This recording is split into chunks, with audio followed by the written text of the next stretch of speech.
Bonjour à tous, je vais vous présenter le stage que j'ai effectué chez Dwarf Animation Studio durant la période du 24 février au 24 août 2020. Dwarf est un studio d'animation 3D situé dans le sud de la France qui réalise principalement des séries d'animation destinées aux enfants.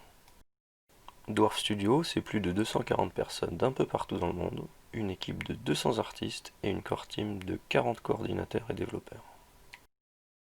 On y utilise principalement 4 logiciels, Shotgun, Maya, Mari et Lumière, mais aussi de nombreux petits programmes réalisés par la core team pour faciliter le travail des artistes. Durant mes premiers jours, on m'a expliqué la structure de l'entreprise, comment utiliser Shotgun, puis je me suis formé sur le format de fichier USD, sur l'utilisation de Maya et la création de plugins C++ pour Maya. Peu de temps après, on m'a confié la réalisation d'un plugin Maya plutôt ambitieux, mais avant de vous en dire plus, quelques notions indispensables pour une meilleure compréhension. Dans une production 3D, chaque étape est réalisée par une équipe d'artistes différentes. Elles se transmettent le résultat de leur travail les unes à la suite des autres. C'est ce qu'on appelle le pipeline. Le modeling, c'est créer la forme de l'objet ou du personnage. Le rigging, c'est définir le squelette ou comment peut bouger l'objet. L'animation, c'est paramétrer les mouvements du personnage. Le texturing ou shading, c'est la création des couleurs et des matières. Le lighting, c'est le placement et le réglage des lumières. Le compositing, c'est la disposition des objets et des caméras dans la scène. Et enfin, le rendering, c'est le calcul de l'image finale. Un problème récurrent dans l'animation 3D est la taille des scènes. Elles sont très volumineuses et par conséquent tout devient lent. Une solution consiste à prédécouper les scènes en petites parties et confier à l'artiste seulement ce dont il a besoin. Prenons un exemple. Alice est une artiste texture qui travaille avec Marie. Pour texturer le chapeau du personnage principal, elle a besoin du modèle, mais attention, la version avec le chapeau pirate, une ébauche du lighting et le texturing déjà effectué. Elle n'aura par contre pas besoin ni du rig ni de l'anime.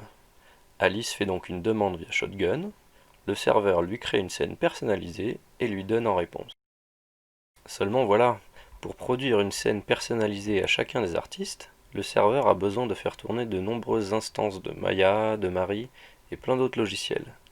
Et malheureusement, l'opération est relativement lente et assez coûteuse en ressources, et même parfois impossible à réaliser. Et c'est dans ce cadre que j'interviens.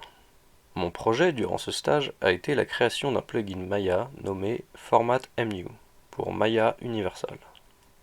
Il permet d'exporter et d'importer des scènes Maya dans n'importe quel format de fichier. Dans cet exemple, le format USD est utilisé pour assurer une compatibilité et une modularité optimale. Grâce à cela, plus besoin d'énormes serveurs remplis d'instances coûteuses, seulement de simples programmes de manipulation de texte. Ainsi, le même travail est réalisé à la fois plus rapidement et à bien moindre coût.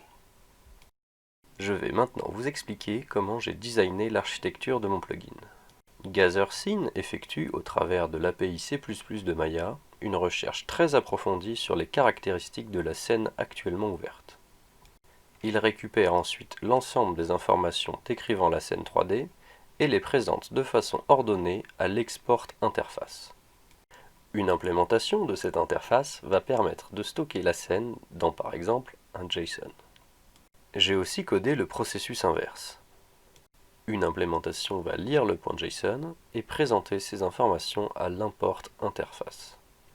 Grâce à ces informations, en appelant précisément et dans le bon ordre les fonctions Maya nécessaires, BuildScene recrée de toutes pièces la scène originale.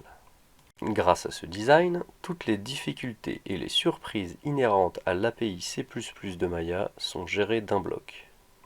Ainsi, de nouveaux formats d'export ou d'import Maya peuvent être implémentés très facilement. Voyons maintenant mon plugin Format MU en action. J'ai créé pour cette démo une scène très pauvre d'un point de vue artistique, mais très complexe d'un point de vue technique.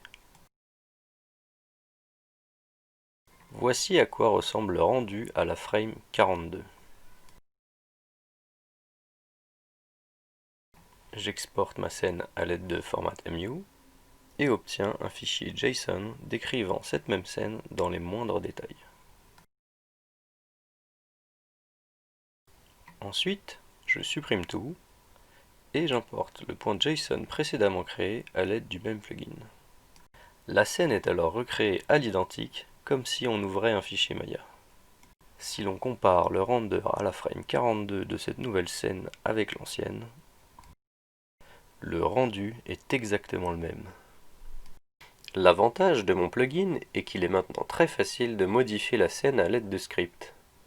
Par exemple, ici, j'ai créé un script Python qui ouvre une scène JSON, sélectionne les nodes de transform non partagés et les aligne. J'exécute mon script, puis importe le nouveau JSON. On constate alors l'alignement des modèles.